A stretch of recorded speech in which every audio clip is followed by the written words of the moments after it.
At the inheritance dinner, my parents gave my sister the $7.8 million penthouse and placed a dollar bill under my plate. Dad said, "That's your whole legacy." I smiled once. Then the Executor played Grandpa's vault video, and Mom went pale before the first line ended.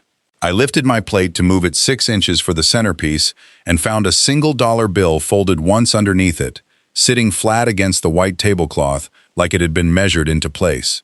The room smelled like white lilies, and the catered coffee someone had set out too early, gone slightly bitter from sitting on the warmer. Edwin's old colleagues filled most of the back tables, dark suits, somber faces, a few of them still passing around photographs from the print shop's better years. My father watched me find it. He didn't look away, didn't pretend to be checking his phone, just watched, already smiling before I'd even fully unfolded it. "That's your whole legacy," Roland said. Loud enough that the 6 relatives near our end of the table all turned. Loud enough that Frank Doyle, 2 seats down, set his coffee cup back in its saucer without drinking from it. I didn't say anything.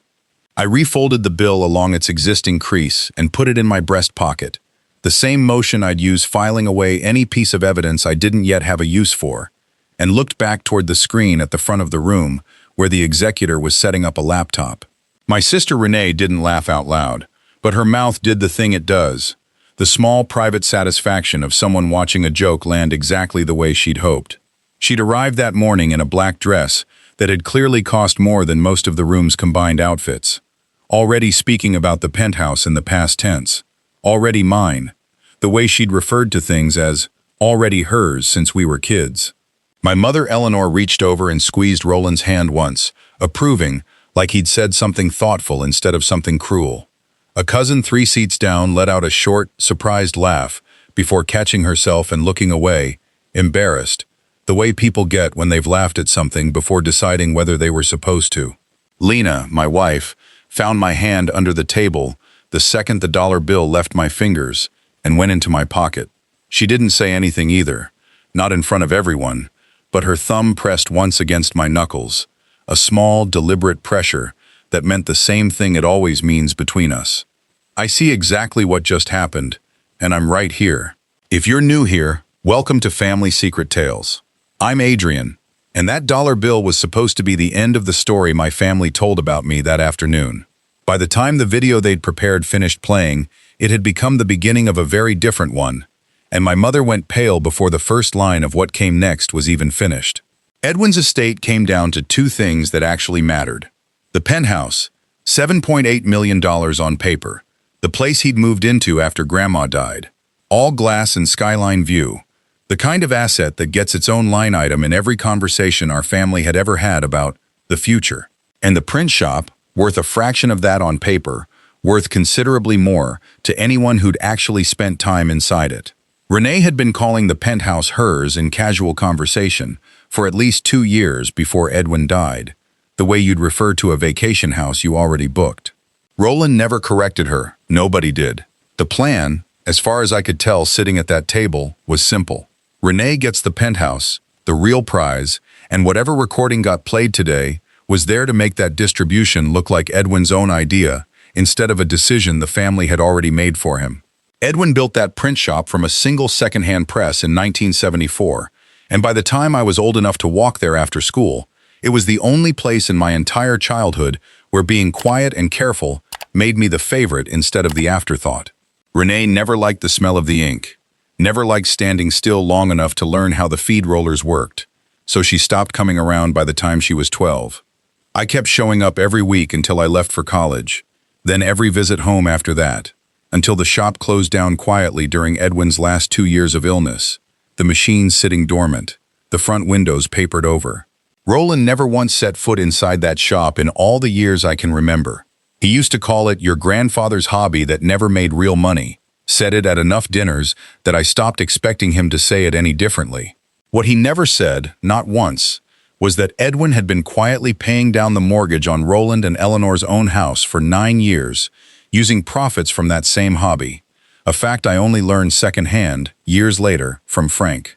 I remember being 13, standing at the front counter on a Saturday, while Edwin counted out the till, the smell of solvent and fresh paper thick in the air, the way it always was by closing time.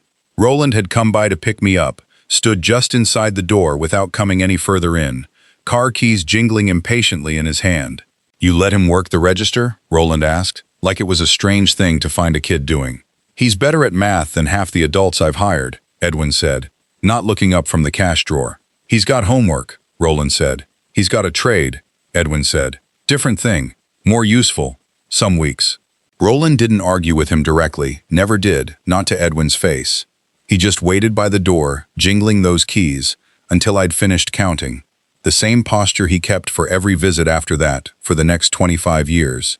A man standing just inside a doorway he never once stepped fully through. Renee came by the shop exactly twice that I can remember as a teenager. Both times for school fundraisers. Both times leaving within 20 minutes because the ink smell gave her a headache. Eleanor never once suggested she stay longer, or learn anything about it. Instead, the family praised her for the things she actually did well.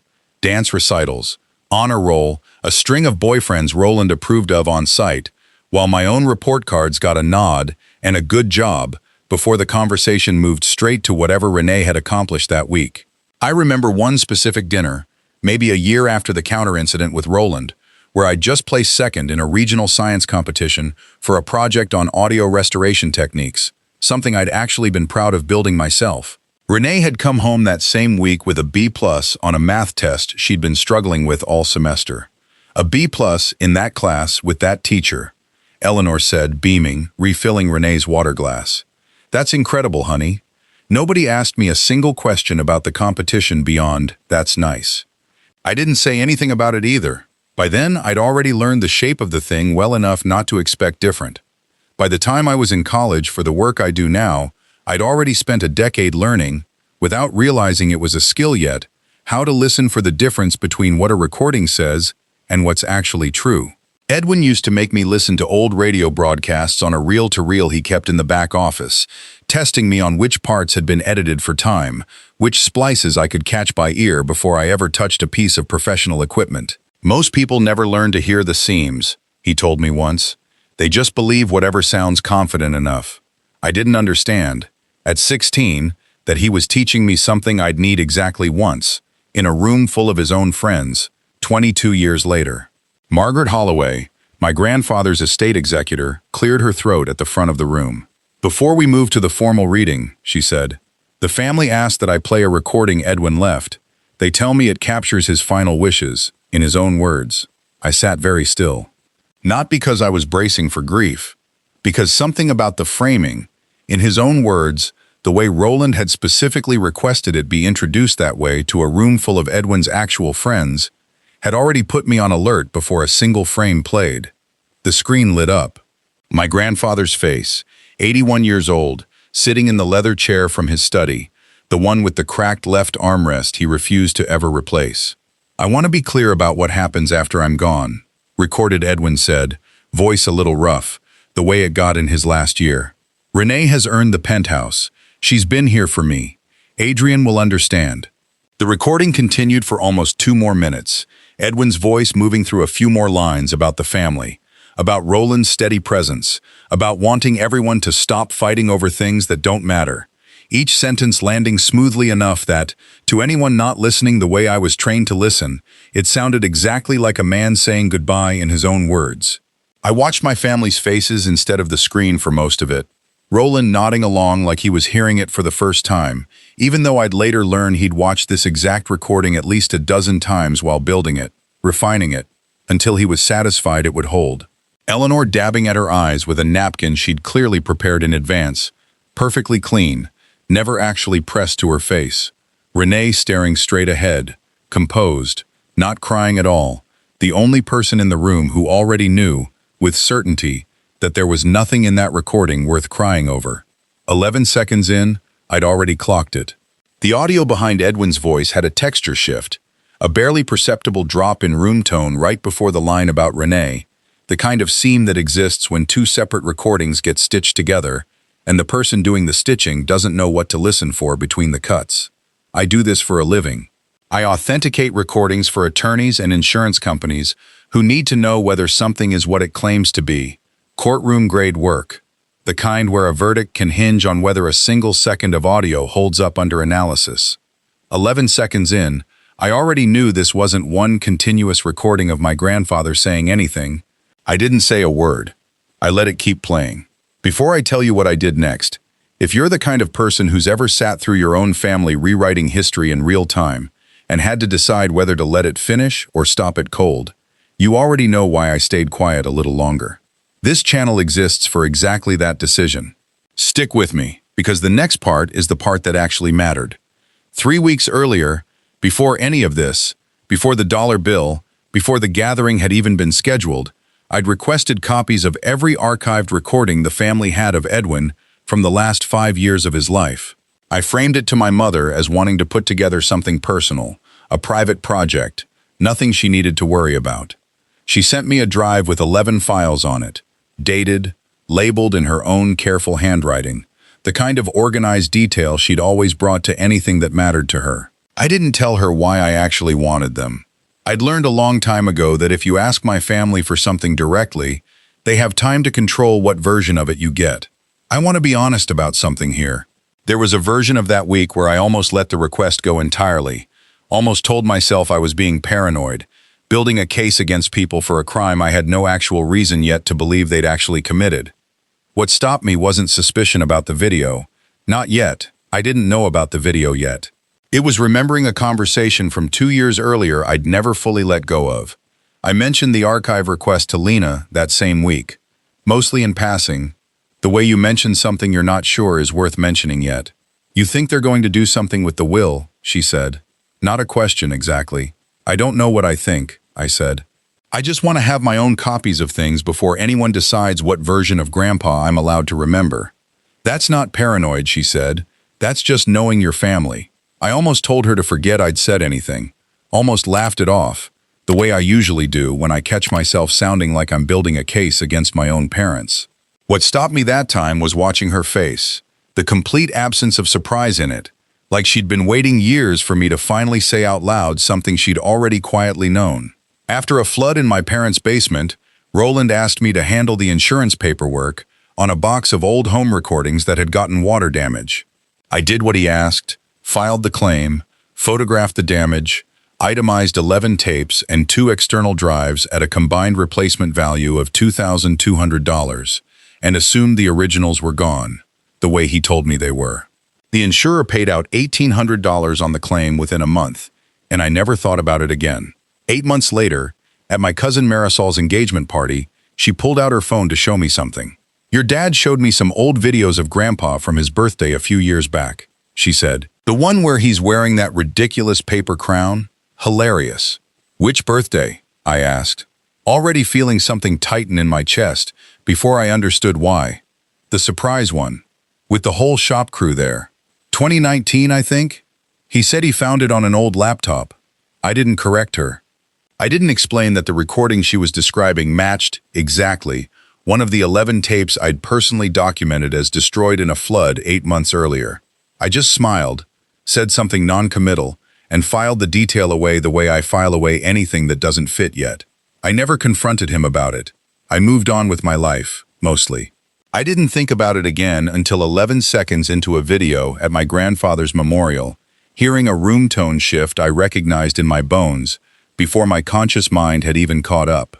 The week between requesting the archive files and the gathering itself moved strangely, ordinary on the surface, a quiet undertow underneath it.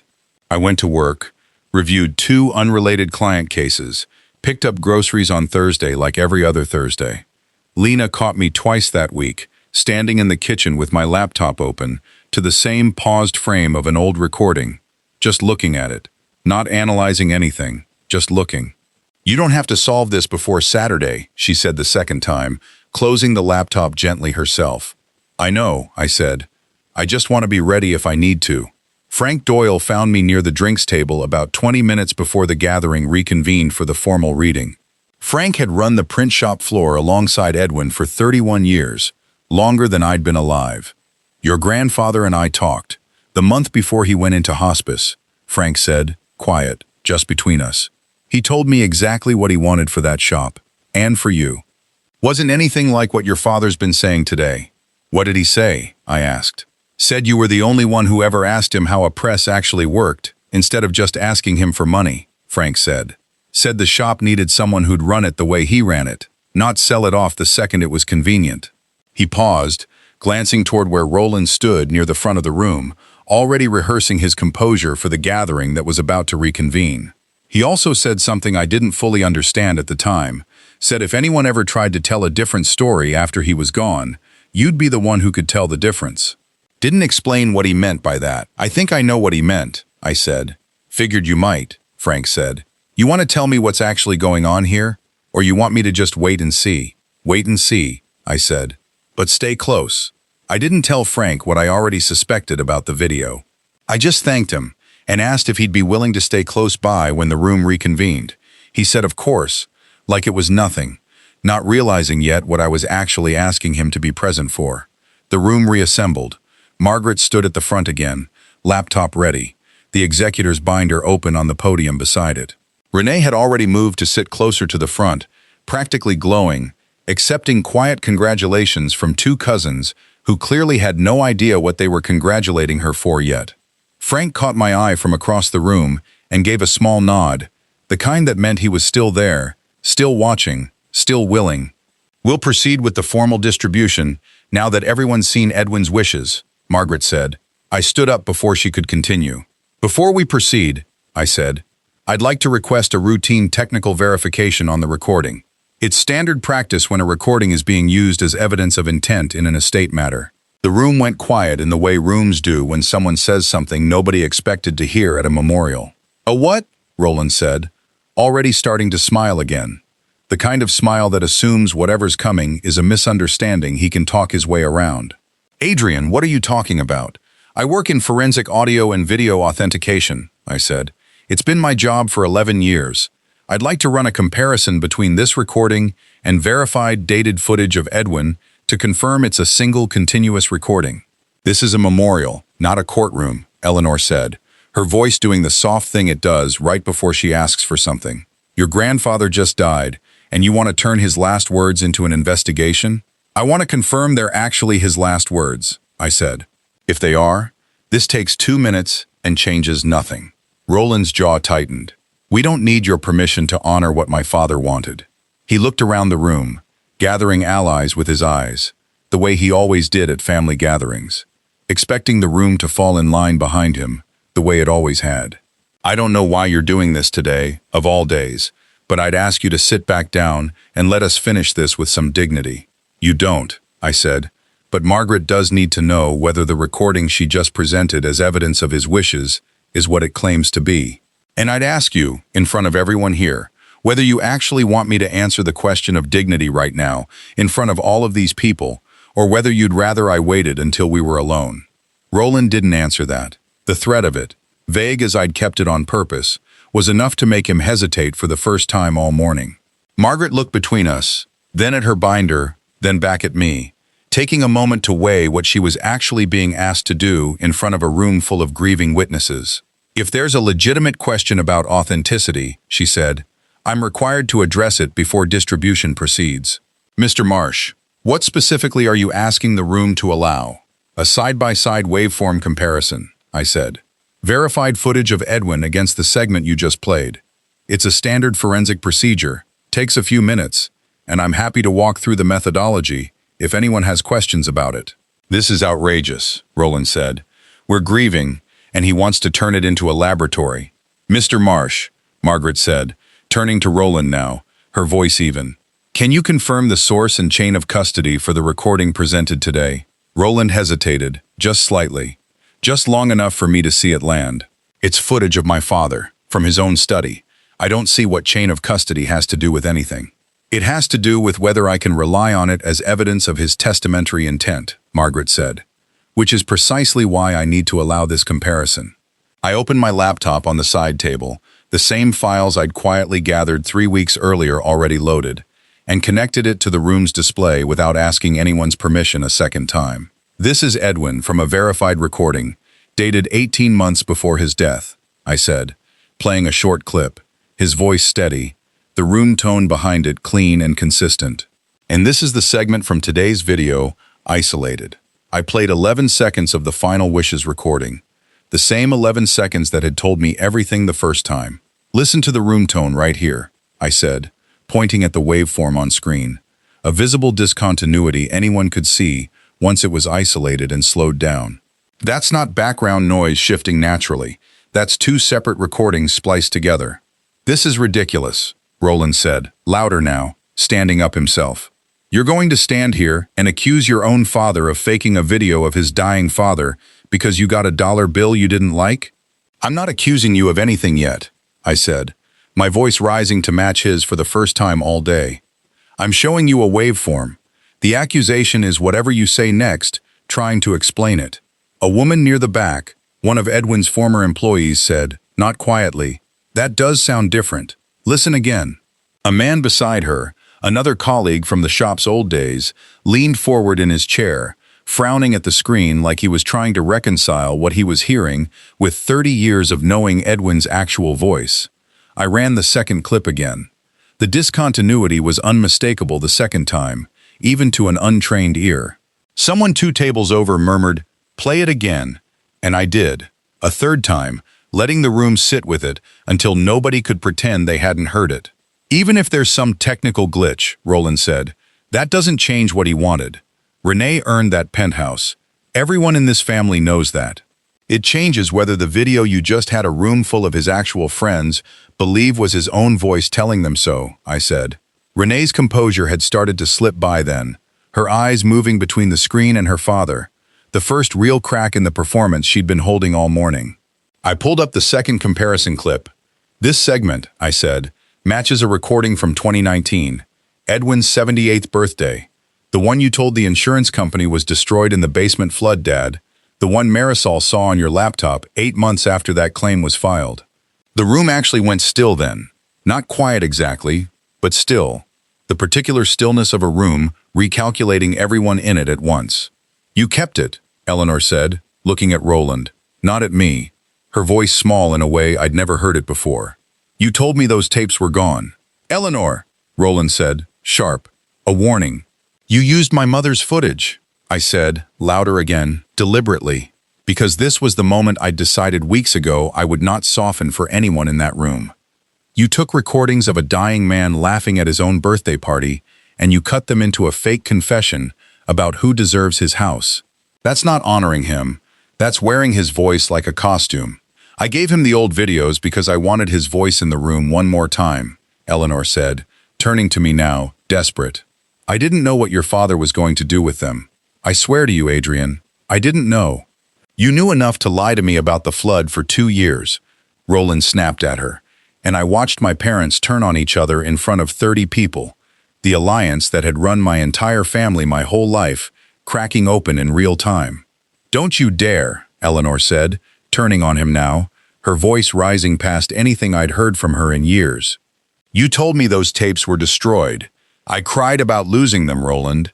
I actually cried, and you just stood there and let me. I was protecting this family, Roland said. You were protecting yourself, Eleanor said. There's a difference, and everyone in this room can finally see it. Frank Doyle stood up from his chair near the back. I'll say this plainly, since nobody's asked me, he said. Edwin told me himself, the month before hospice, that the shop and his real final wishes belonged to Adrian. Not the penthouse story. The shop. Said it more than once. I had no reason to bring it up until just now, because nobody asked. The man beside him, the colleague who'd been frowning at the screen earlier, a longtime pressman named Walt Curran, who'd trained under Edwin himself decades ago, nodded along. He told me the same thing, more or less, at the shop's last Christmas party, before he got too sick to come in.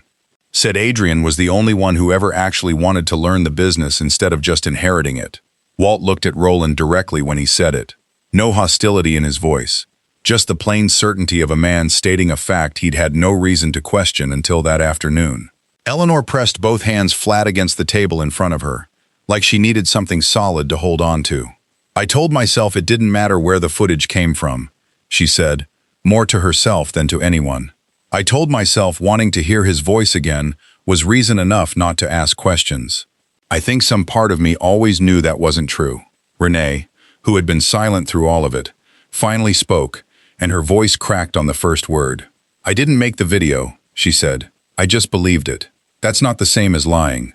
"Did you ask where it came from?" I said. "Before you let them put it in front of his friends?" She didn't answer that. Her silence answered it for her. "You knew Dad was building something," I said, pressing once. The only time I pushed her directly. "Maybe not the details, but you knew enough not to ask, the same way Mom knew enough not to ask." "That's not innocence, Renee. That's just a different kind of looking away." "I want to be clear about what I'm holding here," Margaret said, stepping forward, her voice carrying the specific, flat authority of someone whose job has nothing to do with anyone's feelings in that room. "What I've just seen is sufficient grounds to pause this distribution, pending a formal review of the recording's authenticity. I'll be referring the matter for probate examination." "You can't do that over a technical disagreement," Roland said. But the volume had gone out of him, his voice thinner than it had been 5 minutes earlier. "I can," Margaret said. "And given what I just heard about a previously undisclosed asset claimed destroyed for an insurance filing, I'm obligated to—" Renee turned on both of them then, finally, fully, standing up out of her chair for the first time since the gathering reconvened. "You told me this was clean," she said to Roland, her voice climbing. "You told me Grandpa actually said this. I would never have agreed to stand up there and accept a penthouse built on a lie about a dead man's voice. Do you understand what you've made me look like in front of everyone he actually loved?" "I did this for this family," Roland said. But nobody in the room was looking at him with anything that resembled belief anymore. "You did this for yourself," Eleanor said, quiet now, the fight gone out of her voice entirely, replaced by something closer to exhaustion. "You always have." Roland looked around the room then, at Frank, at the colleagues near him, at Margaret, at his own wife and daughter, searching for one face that still believed his version of the afternoon. He didn't find one, not a single ally left standing in a room he'd walked into an hour earlier, fully convinced he controlled. "For the first time since I'd walked into that room and found a dollar bill under my plate, my father had nothing left to say. I had one thing left to say, and I'd decided weeks ago, sitting with those 11 archived files on my desk, exactly how I wanted to say it. He gave me a dollar bill this morning and called it my whole legacy," I said, looking directly at Roland, my voice steady and full at the same time, the loudest I'd let myself get all day. "You spent 2 years hiding a recording of your own father laughing at his birthday so you could cut it into a lie. I think we both know which one of us actually has something left of him." Nobody in that room said anything else to me. I closed my laptop. I reached into my breast pocket, took out the folded dollar bill, and put it back in my pocket where it had been all morning. The same small motion as before. Except this time, the room understood exactly what it meant. I thanked Frank by name on my way out, and the 2 colleagues sitting near him, for coming, for staying, for telling the truth when nobody had thought to ask them for it sooner. Walt shook my hand and said simply, "Edwin would have been proud of how you handled that." I didn't have an answer for that one, just nodded, and kept walking. I didn't say another word to my parents or my sister. Lena was waiting by the car, and she didn't ask how it went. She just looked at my face and started driving. What actually happened next unfolded in a clear enough order, even though it took weeks to fully land. Roland's seat on the Regional Business Association board, the one Edwin had helped found decades earlier, quietly disappeared within the month. A separate insurance fraud unit opened its own file on the $1,800 payout for the destroyed recordings. Renee's penthouse distribution froze the same week, pending a full probate review. Margaret's office confirmed, in writing, that the print shop's ownership documents named me, not Renee, as the person Edwin had actually designated to inherit it. And 2 months after that, I reopened the shop myself, using my own savings, with the same uneven press Edwin never got around to fixing. That's the shape of it. Here's how each piece actually happened. By morning, my father had left 3 voicemails. The first was mostly silence, breathing. A sentence started and abandoned twice. The second was steadier, angrier. "This has gotten out of hand," he said. "We're a family. We need to talk about this like adults, not let some technical hobby of yours turn into a circus." The third, left close to midnight, was quieter than either of the first 2. "I just want to know if you're going to fight this all the way through, or if there's still some version of this where we're a family at the end of it." I listened to all 3 once and didn't call back. I almost did call back that first morning, my thumb actually hovering over his name in my phone for longer than I want to admit. What stopped me was Lena, setting a cup of coffee down in front of me without a word. The same gesture she'd made the night before in the car, and I remembered exactly what her silence on that drive home had already told me. Some conversations don't need a return call to be finished. The probate referral moved through formal review over the following 6 weeks. Margaret's office confirmed in writing what the waveform had already shown. The final wishes recording was a composite built from at least 3 separate source files, including the 2019 birthday recording Roland had reported destroyed on an insurance claim 2 years earlier. The letter, when it arrived, was 3 pages of careful, unemotional legal language, ending with one line I read twice. Based on the evidence presented, the office finds reasonable cause to question the testamentary intent represented in the recording dated as Edwin Marsh's final wishes and recommends the matter proceed to formal probate examination. That claim, $1,800 paid out for water-damaged personal media, was itself flagged for review once the surviving footage surfaced. Distribution of the penthouse was formally paused pending the estate's reassessment of Edwin's actual, verified intentions that now included Frank Doyle's sworn account and a second document Margaret's office, located in the same file as the print shop's original ownership papers. A handwritten note from Edwin, witnessed and dated 3 years before his death, stating plainly that the shop and its building belonged to me, and that any future distribution of the penthouse should account for that already settled fact rather than treat the whole estate as Renee's alone. Nobody in my family had ever mentioned either document existed. Roland's standing among Edwin's old circle didn't survive the gathering. Frank stopped returning his calls within the week, polite but final. The kind of distance that doesn't need an explanation between 2 people who already understand each other completely. 2 of Edwin's other longtime colleagues, the ones who'd sat near the back that day, sent me messages instead, separately, both offering to give statements to Margaret's office, confirming what they'd actually heard Edwin say in his final months, neither of them having been asked by my parents at all. A community paper that covered Edwin's death ran a short follow-up item 2 weeks later about a dispute over the authenticity of a recorded estate message. Careful, factual, citing only Margaret's office as a source, which was more public accountability than my father had ever faced for anything in his entire life. He'd spent 30 years on the board of the same regional business association Edwin had helped found decades earlier. 2 members reached out to me directly after the article ran, not asking for details, just confirming what they'd heard, and Roland's name quietly disappeared from the board's roster the following quarter. No announcement, no explanation given to anyone who asked. A separate insurance fraud unit, alerted through Margaret's office once the original flood claim resurfaced as part of the probate file, opened its own file on the $1,800 payout, a slow-moving administrative process that would take its own months to resolve, regardless of how the family ever decided to discuss it among themselves. An investigator from that unit called me once, brief, professional, confirming dates and asking whether I had copies of the original claim photos and documentation. I did, every one of them, dated and organized exactly the way I'd filed them 2 years earlier, without ever expecting to need them again. I sent them the same afternoon, the way I send anything when someone official actually asks me for it directly. Eleanor called twice in the weeks after. I let both go to voicemail. The second one was different from anything I'd heard from her before. "I should have asked your father where those tapes actually went," she said. "I told myself I didn't want to know, because not knowing felt easier than what knowing would have meant about him. I understand if that's not enough." I didn't call her back that week either. I did, eventually, a month later, sitting in my truck in the print shop's parking lot during a lunch break. "I'm not calling to ask you to forgive your father," she said, when I finally picked up. "I know that's not mine to ask for him." "Okay," I said. "I just wanted you to know I believe Frank now, about what Edwin actually wanted. I should have believed it the first time someone told me, instead of waiting for a room full of strangers to prove it to me." "That means something," I said. "Not everything, but something." "Can I come by the shop sometime?" she asked.